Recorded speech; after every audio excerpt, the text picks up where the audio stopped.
Nah, malam ini saudara kita masih lanjutkan tentang akhir zaman ya. Nah, khusus malam ini temanya adalah iman dan hidup yang siap dimurnikan di akhir zaman.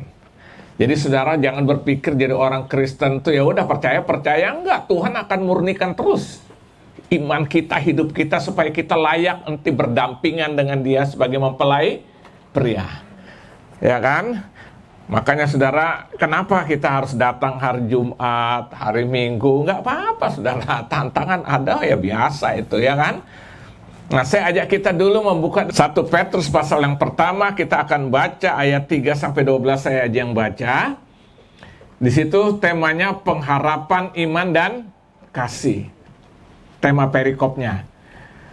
Ayat 3, terpujilah Allah dan Bapa Tuhan kita Yesus Kristus, yang karena rahmat-Nya yang besar telah melahirkan kita kembali oleh kebangkitan Yesus Kristus dari antara orang mati kepada suatu hidup yang penuh pengharapan, untuk menerima suatu bagian yang tidak dapat binasa, yang tidak dapat cemar, dan yang tidak dapat layu, yang tersimpan di sorga bagi kamu, yaitu kamu yang dipelihara dalam kekuatan Allah karena imanmu, sementara kamu menantikan keselamatan yang telah tersedia untuk dinyatakan pada zaman akhir.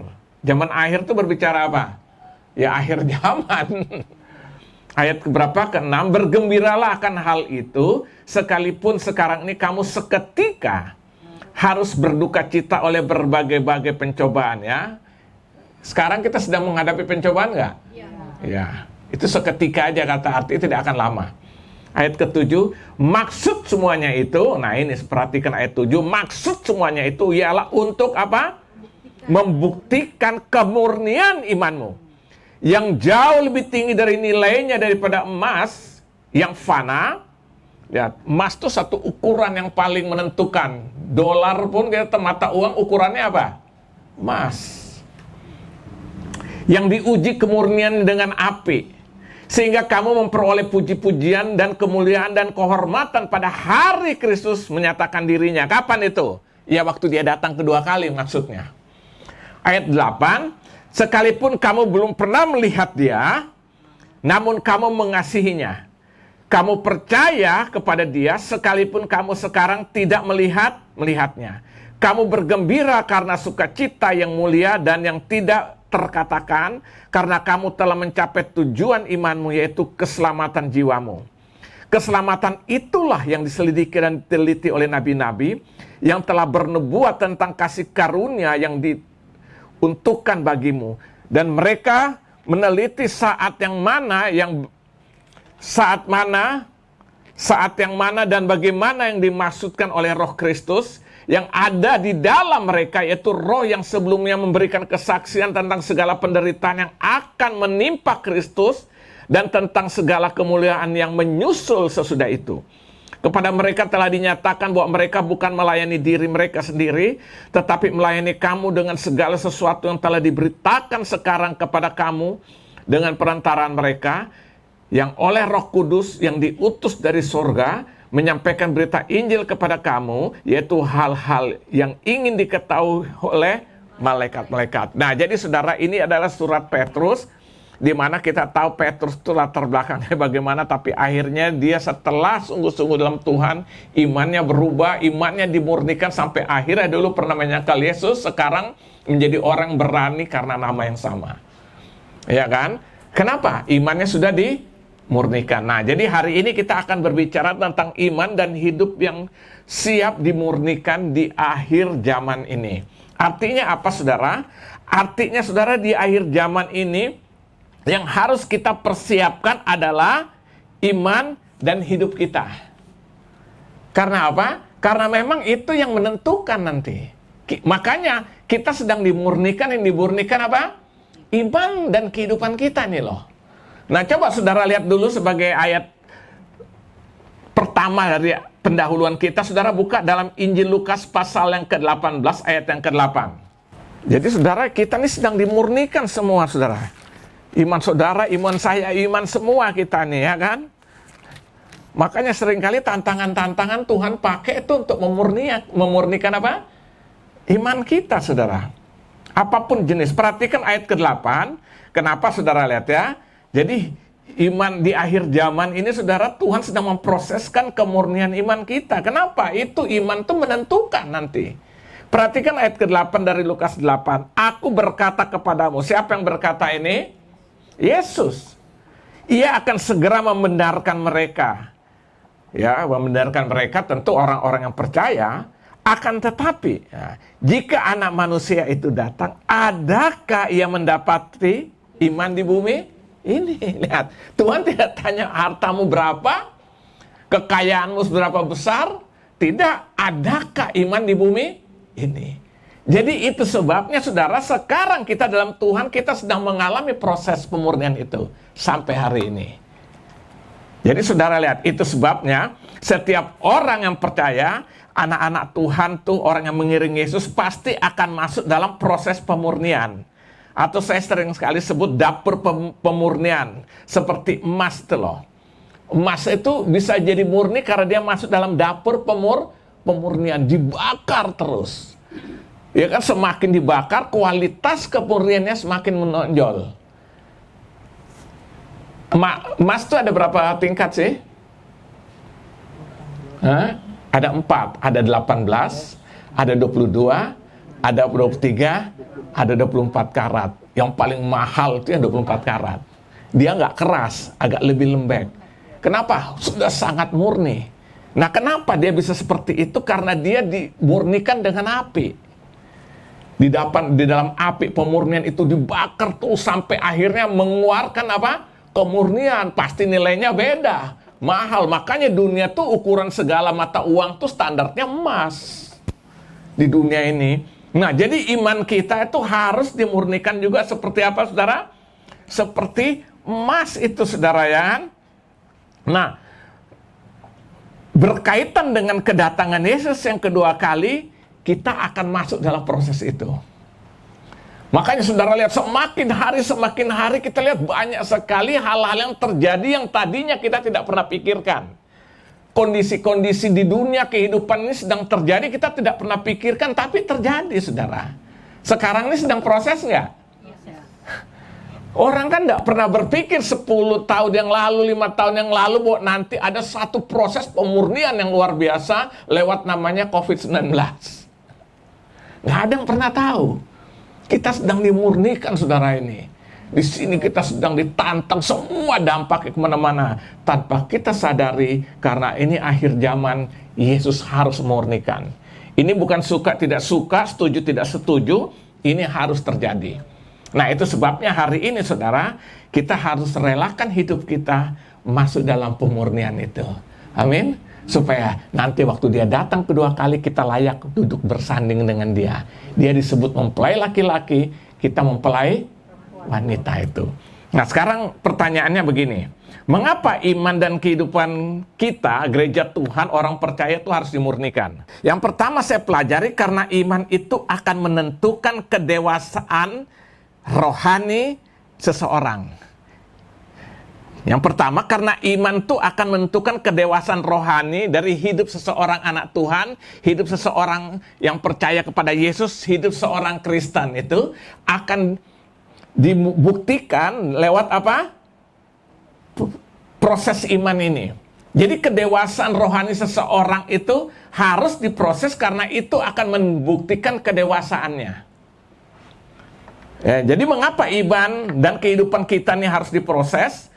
Harus dimurnikan, karena iman itu akan menentukan kedewasaan rohani seseorang atau gereja Tuhan.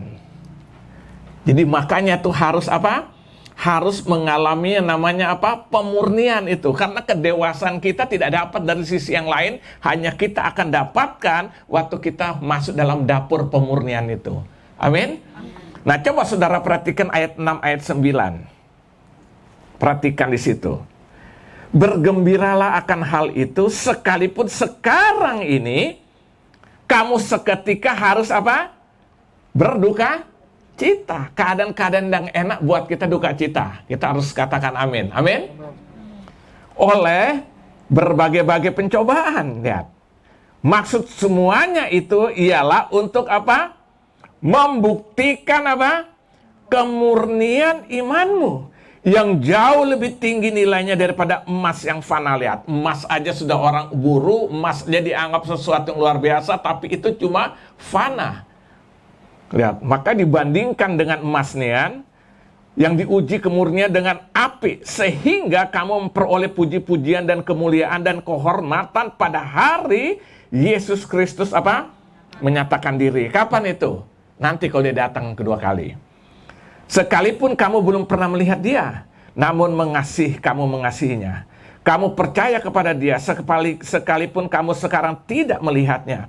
Kamu bergembira karena sukacita yang mulia yang tidak terkatakan. Ayat yang ke-9, karena kamu telah mencapai tujuan imanmu, yaitu keselamatan jiwamu. Jadi saudara lihat yang pertama nih, mengapa iman atau kehidupan kita sebagai gereja Tuhan, sebagai anak-anak Tuhan itu harus masuk dalam pemurnian itu. Kenapa saudara? Karena iman itu akan menentukan kedewasaan rohani hidup seseorang. Jadi kita akan menjadi dewasa itu lewat apa? Pemurnian itu. Artinya apa? Nah, artinya begini saudara. Yang pertama, kedewasaan rohani seseorang itu tidak ditentukan berapa lamanya dia menjadi orang Kristen. Tidak ditentukan dari usianya. Mau lama, ya kan?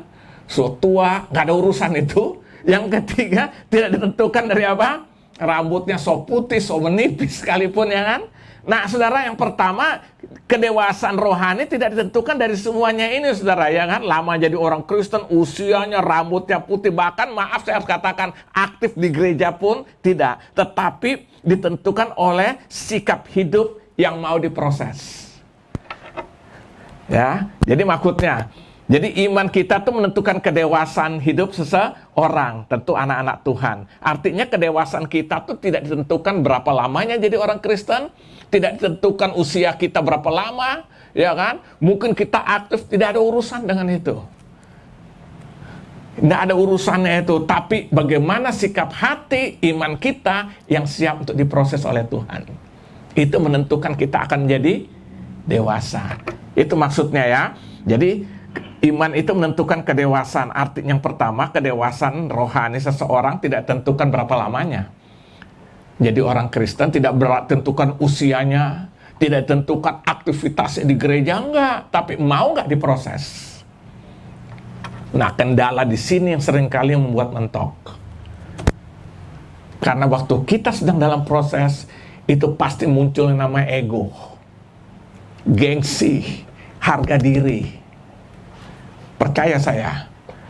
Makanya saya selalu bilang, dalam Tuhan itu sebenarnya kita harus hilangkan itu. Malam ini saya mau katakan, ibadah kita ini bukan tentang saya, bukan tentang saudara, bukan tentang siapa. Satu-satunya ya tentang Yesus. Amin. Nah, waktu kita masih memiliki nilai diri, percayalah kita tidak bisa mengalami proses pemurnian ini. Karena gengsi itu akan menutupi. Saya bilang orang menaruh gengsi terlalu tinggi kan berarti dia menganggap dirinya semua kan. Tidak bisa, percaya saya saudara. Paulus sampai bilang, hidupku bukannya aku lagi, tapi Kristus dalam aku. Artinya apa? Bukan dirinya dia lagi, hanya Yesus. Makanya saya mau katakan malam hari ini saudara, buang gengsi itu. Buang harga diri kita di hadapan Tuhan. Supaya apa? Kita siap diproses. Begitu kita ambil keputusan, aku mau diproses, maka kita akan menghadapi banyak tantangan-tantangan yang siap coba menghambat untuk kita masuk dalam proses itu. Nah, jadi yang pertama saudara, karena iman itu harus menentukan kedewasaan, artinya yang pertama kedewasaan rohani seseorang itu tidak tergantung berapa lama usianya, ya kan, berapa lama dia sudah ikut dalam melayani di gereja Tuhan, melayani dalam pelayanan, ya kan, apa enggak dan ditentukan, tapi tergantung sikap hati yang siap diproses. Waktu kita siap, di situ kita akan mengalami pemurnian yang Tuhan kerjakan, menjadi orang-orang dewasa dalam Tuhan. Amin. Makanya mulai malam ini tinggalkan gengsi. Buang itu, nggak ada urusan. Yang penting semua hanya tentang Tuhan. Ini yang pertama. Yang kedua, saudara lihat di sini. Maksudnya apa? Iman itu harus menentukan kedewasaan. Maksudnya yang pertama, kedewasaan seseorang tidak tergantung dari umur, usia, dan sebagainya. Yang kedua, kedewasaan hidup rohani seseorang itu menentukan layak tidaknya, ya kan? Layak tidaknya dia menjadi wanita, mempelai wanita atau gereja Tuhan untuk duduk bersanding dengan mempelai pria. Jadi yang kedua tuh untuk menentukan kelayakan kita, layak enggak bersanding dengan Yesus. Jadi kita dimurnikan itu supaya kita yang pertama menjadi dewasa, yang kedua layak tidak supaya kita untuk disandingkan dengan Yesus, saudara. Ya kan? Kelayakan ini yang penting. Saya beri contoh beginilah. Seorang dewasa, katakan mempelai pria udah umur 30 tahun, dia mau menikah. Dia mencari anak balita atau anak-anak yang udah usia dewasa, paling tidak juga dengan usia dekat dengan dia. Saudara mau cakep, ganteng gimana, terus ada cewek cantik, balita, mau nggak nikah dengan orang itu? Kecuali kalau kita sudah sakit jiwa. Orang normal nggak mau, dia akan mencari pasangan hidup yang juga sudah dewasa. Nah, Yesus sedang mencari mempelai wanita yang siap disandingkan dengan dia. Waktu mempelai itu juga sudah menjadi orang-orang dewasa di dalam pengenalan akan dia. Itu sebabnya pemurnian proses ini Tuhan kerjakan. Amin. Nah, jadi ini yang pertama, saudara ya. Mengapa iman dan kehidupan gereja Tuhan harus dimurnikan? Karena iman itu akan menentukan apa? Kedewasaan rohani seseorang. Artinya apa? Artinya kita diproses di dalam proses iman itu supaya kita menjadi murni. Artinya kita menjadi dewasa dalam dia. Dan yang kedua apa? Hidup rohani kita, saudara, kita layak untuk berdampingan dengan Yesus kelak waktu datang. Kemarin kita udah bahas kan, dalam Matius 25 itu tentang akhir zaman. Ada wanita-wanita yang bijak, ada wanita-wanita yang bodoh. Nah, biar kita menjadi wanita yang bijak. Kita dewasa, sehingga kita layak bersanding dengan Yesus Tuhan kita. Ini alasan yang pertama ya, mengapa iman dan kehidupan kita harus dimurnikan. Yang kedua, saudara, mengapa iman dan kehidupan kita sebagai gereja Tuhan harus dimurnikan? Yang kedua, supaya kita tetap memiliki pengharapan yang teguh di dalam Yesus. Karena waktu proses pemurnian itu orang bisa tawar hati. Waktu proses pemurnian itu orang bisa kecewa. Waktu proses pemurnian itu orang bisa nggak tahan, malas. Akhirnya meninggalkan Tuhan. Kenapa? Enggak ada pengharapan. Nah, jadi yang kedua, supaya kita tetap memiliki pengharapan yang teguh di dalam Yesus. Perhatikan di ayat ketiga sampai ayat kelima. Terpujilah Allah Bapa Tuhan kita Yesus Kristus, yang karena rahmat-Nya yang besar telah melahirkan kita kembali oleh apa? Kebangkitan Yesus Kristus dari antara orang mati. Ya kan? Jadi saudara lihat di sini kita bersyukur Yesus bangkit itu memberikan pengharapan bagi kita. Ya kan? Kepada suatu hidup yang penuh apa? Pengharapan. Jadi kita memiliki pengharapan, kenapa? Dia betul menolong kita, dia betul menyatakan dia siap mati ganti kita untuk menyelamatkan kita, menebus kita dari dosa. Tapi kalau dia mati nggak bangkit-bangkit apa? Sia-sia, ya kan? Ayat 4. Untuk menerima suatu bagian yang tidak dapat binasa, yang tidak dapat cemar, dan yang tidak dapat layu, yang tersimpan di sorga bagimu. Ayat kelima, yaitu kamu yang dipelihara dalam kekuatan Allah karena imanmu, sementara kamu menantikan keselamatan yang telah tersedia untuk dinyatakan pada zaman akhir. Jadi saudara lihat yang kedua ini, supaya kita tetap memiliki pengharapan yang teguh di dalam Yesus. Jadi kita dimurnikan terus oleh Tuhan, saudara, supaya apa? Supaya kita tetap memiliki pengharapan yang teguh di dalam Yesus. Coba saudara buka dalam 1 Korintus 15, kita bandingkan dengan ayat ini. Jadi kenapa iman dan kehidupan gereja Tuhan harus dimurnikan? Karena iman itu menentukan kedewasaan. Yang kedua, supaya kita tetap memiliki pengharapan yang teguh di dalam Yesus. Orang yang imannya tidak murni, dia mudah goyah. Bandingkan 1 Korintus. 1 Korintus pasal 15. Saya akan baca dari ayat 17. Apa yang dikatakan oleh Rasul Paulus di sini kepada jemaat di Korintus? Dan jika Kristus tidak dibangkitkan, maka sia-sialah apa? Percayaan kamu, dan kamu masih hidup dalam dosa. Demikianlah binasa juga orang-orang yang mati dalam Kristus. Ya sia-sialah. Orang yang mati pasti tidak ada kebangkitan karena Yesus apa? Tidak bangkit, maksudnya gitu. Ya kan? Jikalau kita hanya dalam hidup ini saja menaruh pengharapan pada Kristus, maka kita adalah orang-orang yang paling malang dari segala manusia. Itu kalau bagaimana kalau Yesus tidak bangkit. Perhatikan ayat 10. Tetapi yang benar ialah bahwa Kristus telah dibangkitkan dari antara orang mati sebagai yang sulung dari orang-orang yang telah meninggal. Amin. Nah, jadi saudara lihat di sini, mengapa iman dan kehidupan gereja Tuhan harus dimurnikan. Yang kedua, supaya kita tetap memiliki pengharapan yang teguh di dalam Yesus. Kita tetap bisa memiliki pengharapan karena iman kita tuh sudah murni di hadapan Tuhan. Semakin murni, maka tantangan itu tidak lagi menjadi hambatan, tapi itu justru menjadi dorongan untuk kita tetap terus memiliki pengharapan di dalam Yesus Kristus Tuhan itu.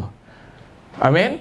Makanya dalam Ibrani 11 ayat pertama itu kan dikatakan iman adalah dasar dari segala sesuatu yang kita harapkan, bukti dari segala sesuatu yang tidak kita lihat. Di situ dikatakan dasar, fondasi. Iman itu fondasi dari segala sesuatu yang kita harapkan, dan bukti dari segala sesuatu yang tidak kita lihat. Ya kan? Itu dasarnya apa? Iman. Jadi orang yang memiliki iman dan semakin dimurnikan, pengharapannya semakin teguh. Karena iman itu fondasinya. Amin. Fondasinya itu iman itu. Jadi bakal kita diberikan pengharapan. Nah, saya beri contoh Ayub, saudara. Coba buka ayat contoh. Ayub ini orang yang sungguh-sungguh dalam Tuhan nggak? Ya. Teruji orang ini. Ya kan? Ayub. Ada seorang laki-laki di tanah Uz bernama Ayub. Orang itu saleh dan jujur. Ia takut akan Allah dan menjauhi kejahatan. Ya kan? Saudara lihat dari pasal yang pertama. Nah, tapi kita akan baca di pasal 23-nya. Pasal 23-nya saudara perhatikan. Ayat 10-12. Saya baca ayat 10-12. Karena ia tahu jalan hidupku. Kata siapa nih? Kata Ayub. Seandainya ia, Allah, maksudnya menguji aku akan timbul seperti emas. Kakiku tetap mengikuti jejaknya dan menuruti jalannya dan tidak menyimpang.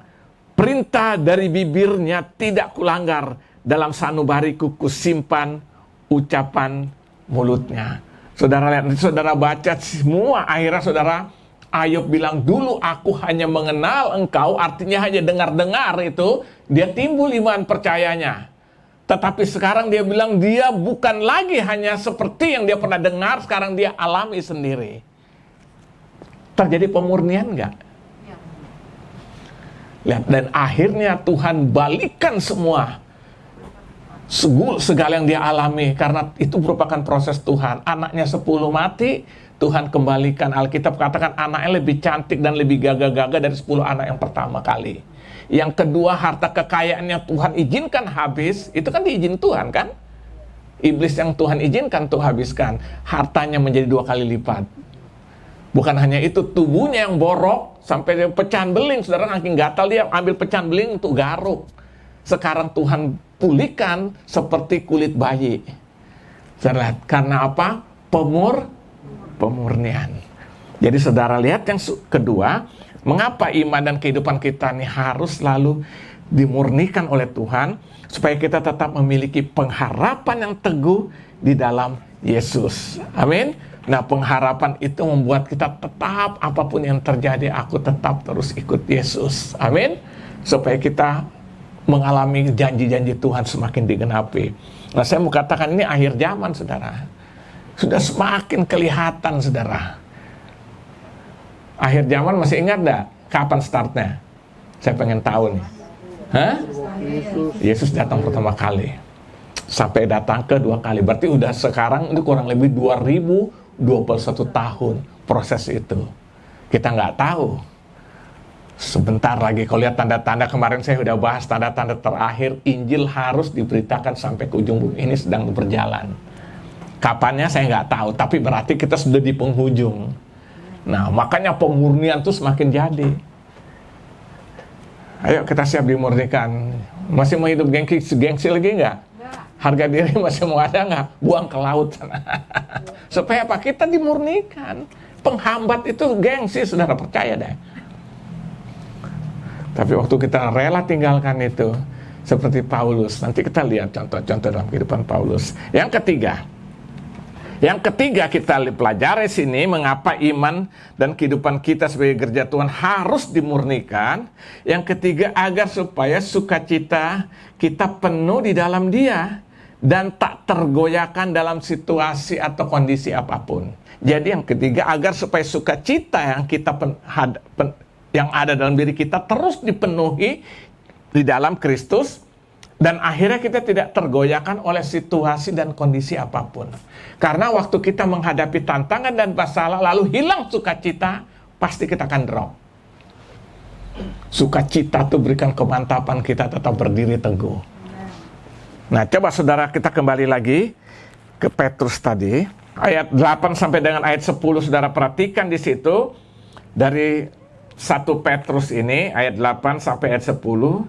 Sekalipun kamu belum pernah melihat Dia, namun kamu apa? Mengasihinya.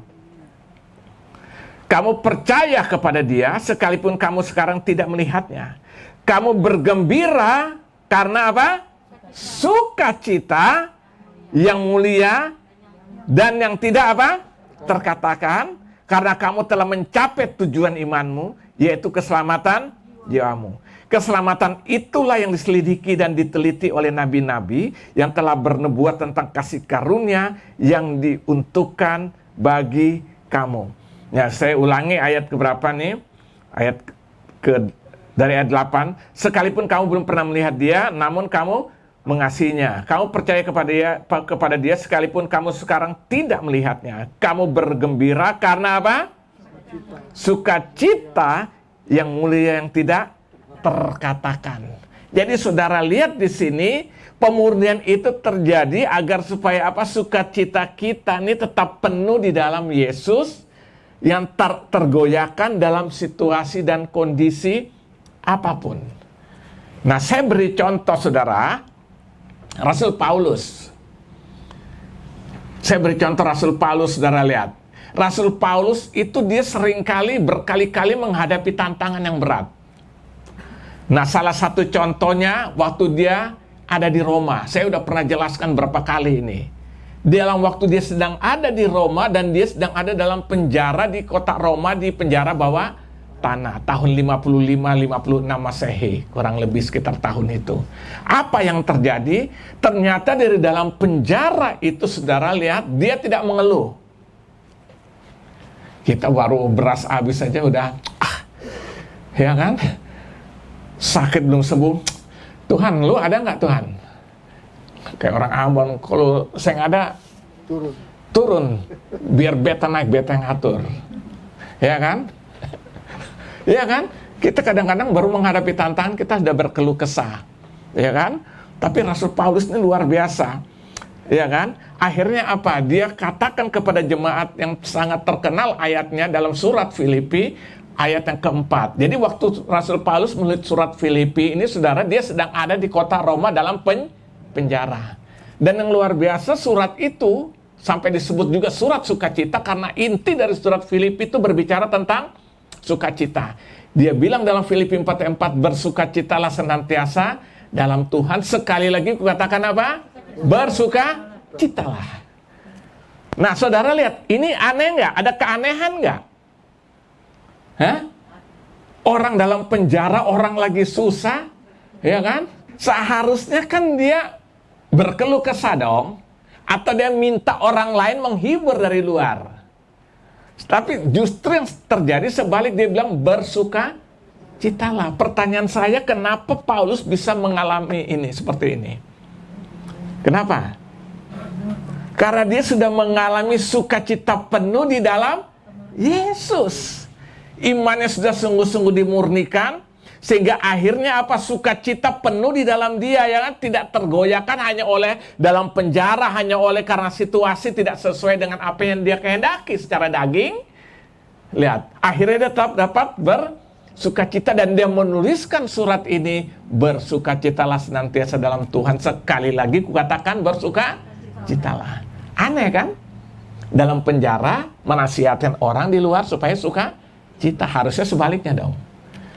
Itu di penjara di Roma. Tulis surat kepada jemaat Filipi. Sekarang dia waktu datang ke Filipi ditangkap lagi. Di penjara lagi. Itulah yang ditulis dalam Kisah Rasul 16. Ayat 25 sampai 26 itu saudara baca di rumah. Waktu dia di penjara di kota Filipi, itu masuk dalam penjara lalu dikasih bandul itu loh, apa? Besi yang ada rantai supaya nggak kemana-mana, saudara. Ternyata dia bersungut lagi nggak? Menyanyi. Dua Silas temannya. Segala puji, akhirnya terjadi mujizat kan? Penjara terbuka. Tidak ada orang yang melarikan diri. Kepala penjara akhirnya bertobat, diselamatkan melalui kesaksiannya dia. Karena mau bunuh diri. Paulus bilang, jangan lakukan itu. Diberitakan Injil dan akhirnya apa? Seluruh penjara dan keluarga diselamatkan. Kenapa? Ada dua orang pribadi waktu itu. Paulus dan teman yang bernama Silas sedang ada di penjara. Tapi sukacita mereka teguh dalam Tuhan. Sehingga situasi dan kondisi tidak bisa membelenggukan sukacita itu. Amin. Nah, ini yang dialami oleh Paulus, ya. Jadi kenapa Paulus tidak kecewa, tidak protes Tuhan, tidak marah-marah? Yaitu karena imannya sudah dimurnikan. Dan akhirnya dia mengalami yang namanya apa? Kepenuhan sukacita di dalam Kristus.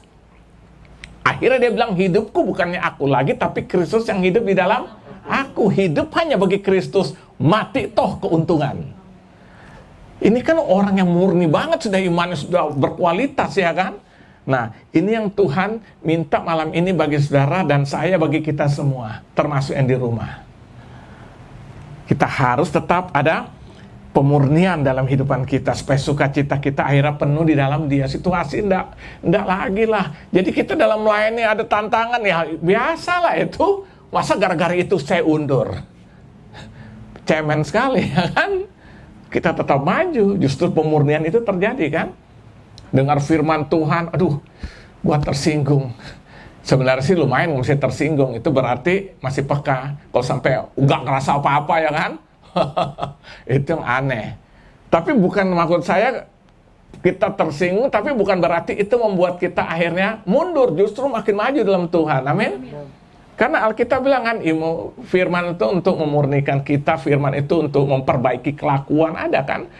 Paulus bilang kepada jemaat, pada anak rohani yang bernama Timotius itu. Ya kan, ini salah satu contoh ya.